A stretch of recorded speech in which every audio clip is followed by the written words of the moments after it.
Durante casi 100 años, el cine mexicano de terror y horror ha dejado su huella en la cinematografía mundial, a pesar de no ser el más valorado en territorio nacional.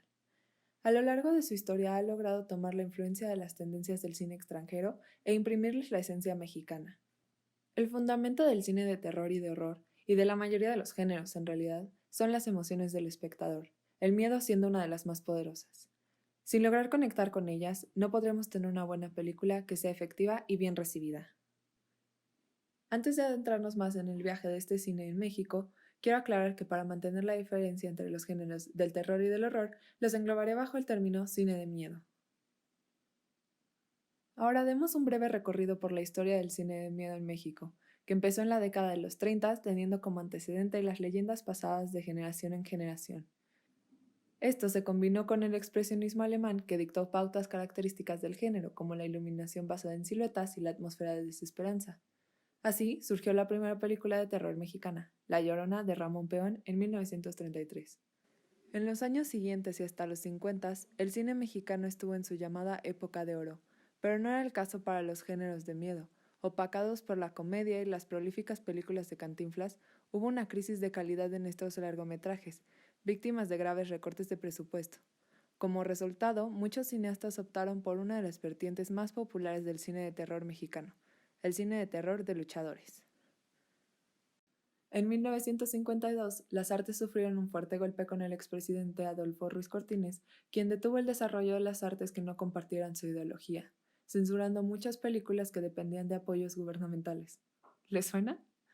Sin embargo, los productores privados más grandes del país habían ganado tal fortuna que podían costear la producción de las películas, ya que normalmente se recuperaba la inversión en su primera corrida nacional. A partir de los 60 creció el interés por los géneros de miedo, lo que los cineastas supieron aprovechar. A finales de la década el cine se convirtió al color y la temática cambió al popular cine de ficheras, un gran rival para los géneros de miedo, de los cuales Carlos Enrique Taboada se convirtió en el mayor exponente en el país. Lamentablemente, a partir de los años 80, el cine de miedo comenzó a estancarse y a perder calidad en su producción. En los 90 vislumbraba la posibilidad del resurgimiento de un cine de miedo que pudiera tomarse en serio con Cronos de Guillermo del Toro en 1992. Así surgió una nueva ola del cine de miedo en la primera década del siglo XXI. ¿Quién no lo ha oído y quién no lo ha dicho? Habiendo aprendido del largo desarrollo del cine de miedo en nuestro país, ahora corresponde verlo. El cine mexicano de terror y horror está inmensamente infravalorado en México. Si bien hay más de un tropiezo, existen ejemplos de películas muy bien realizadas que además funcionan como documentación de la conducta y los miedos de la sociedad en la época en la que se produjeron. En el cine de comedia y comedia romántica actuales vemos los sueños de las masas. Dinero, carros, vidas acomodadas. Y en el cine de terror vemos sus pesadillas, cumpliendo una función social.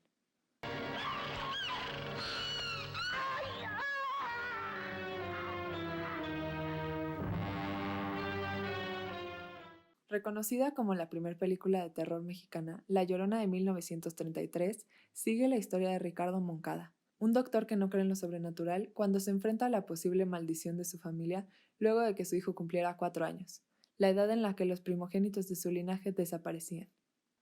El filme hace honor a la leyenda a través de 2 extensos flashbacks que tratan a la Malinche como la primer Llorona y de cómo su sed de venganza llegaría hasta la familia Moncada.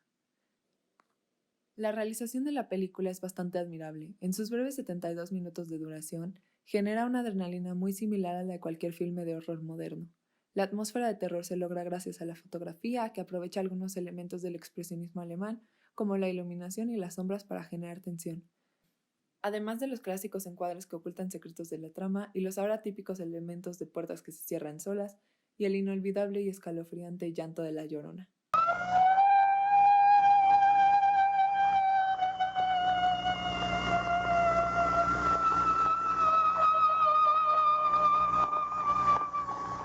Por otro lado está el tema de la muerte, particularmente la muerte de niños.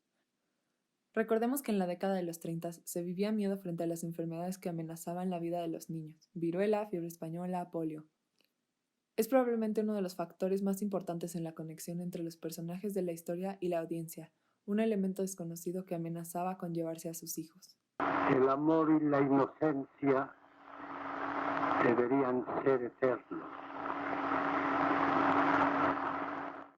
Otro miedo referenciado en la película es el adulterio, tan castigado socialmente en la época para ambas partes del matrimonio, que en el filme tiene como resultado la muerte de un niño y el suicidio de una mujer.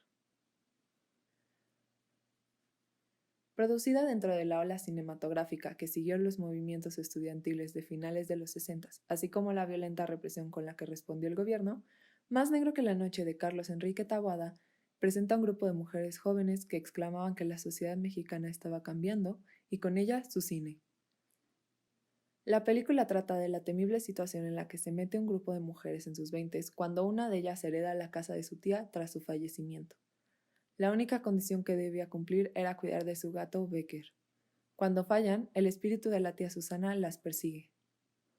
De la película cabe destacar la construcción de los personajes, donde Taboada retó los arquetipos en los que comúnmente se escribía a las mujeres, haciéndolas independientes. Por otro lado, vale mucho la pena la atmósfera creada por la densa banda sonora y los escenarios que abruman al oído y bloquean la vista dando una sensación de claustrofobia que suma al terror que ya posee una casa grande y antigua. Retomando la trama de la película, tenemos a un personaje mayor, el fantasma de la tía Susana que en vida fue rica y conservadora, persiguiendo a las jóvenes hasta matarlas, como metáfora de los jóvenes que procuraban modernizar a México, perseguidos por generaciones anteriores y por el gobierno. Por otro lado está la figura de Sofía, que también deja clara su brecha generacional con las mujeres, pero pronto hace evidente que sus llamadas de atención y seriedad vienen de la intención de evitar la venganza de la tía Susana, presentando una esperanza de reconciliación entre generaciones. Hablemos ahora de Isa López y su película Vuelven de 2017. Vuelven es la historia de Estrella, una niña de 10 años que perdió a su madre en manos del crimen organizado y se une a una pandilla de huérfanos. Juntos se ven atrapados en un lío con el narcotráfico que los pone en peligro de muerte en más de una ocasión.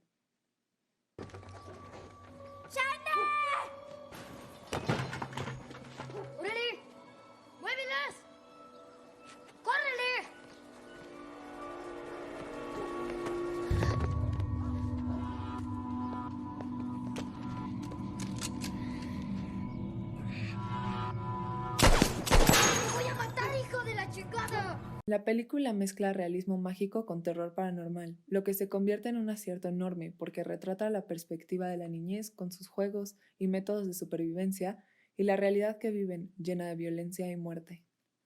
La fotografía está muy bien cuidada y a la altura de las cámaras no rebasa los hombros de los niños, manteniéndonos a su nivel psicológicamente y asegurando la inmersión del espectador en la historia.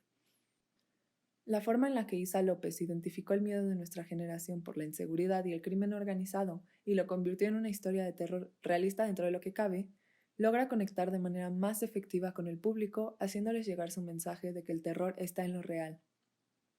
Narcotráfico, feminicidios, inseguridad y un clima político de tensión han acabado con la tranquilidad y la seguridad se ha vuelto la principal preocupación de los mexicanos. Por donde se vea, Vuelven es un excelente retrato de los miedos que todos sentimos y hemos adoptado como cotidianos hoy en día, presentado de forma digerible, pero no por eso menos cruda. Esta película ha sido aclamada por figuras del cine de terror como Guillermo del Toro y Stephen King.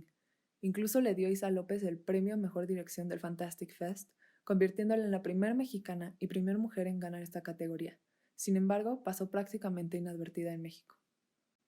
Sumado a la censura que significa la falta de presupuesto para hacer películas de temas que puedan retar lo considerado deseable, como son los géneros de horror y terror, está la censura de la exhibición, que afecta a todo el cine mexicano, ya que, según el Anuario Estadístico de Cine Mexicano de 2019, el año pasado se estrenaron 101 películas. El 45% solo se exhibió en 10 pantallas o menos. Y de estas 101 películas, 3 eran de terror y 3 de suspenso. Y es que con presupuestos promedio de 20 millones de pesos para realizar las películas, no es posible costear todos los procesos necesarios para llevarlas al cine. Como hemos visto, el cine mexicano de horror, terror y sus subgéneros tiene una cantidad enorme de buenas obras, realizadas con talento, con pasión, buenos guiones. No se trata de que sean buenas para ser mexicanas, son buenas y punto. Consumir el cine que consideramos bueno nos da más probabilidades de tener más películas de donde elegir, Casi el 50% de las películas producidas en México son posibles por fondos públicos y ahora que los estímulos gubernamentales a las artes están desapareciendo uno a uno, como espectadores nos queda asegurar que nuestro consumo sea legal y pagado cuando sea posible para que los inversores privados sepan que obtendrán el retorno que necesitan y el cine se siga haciendo localmente.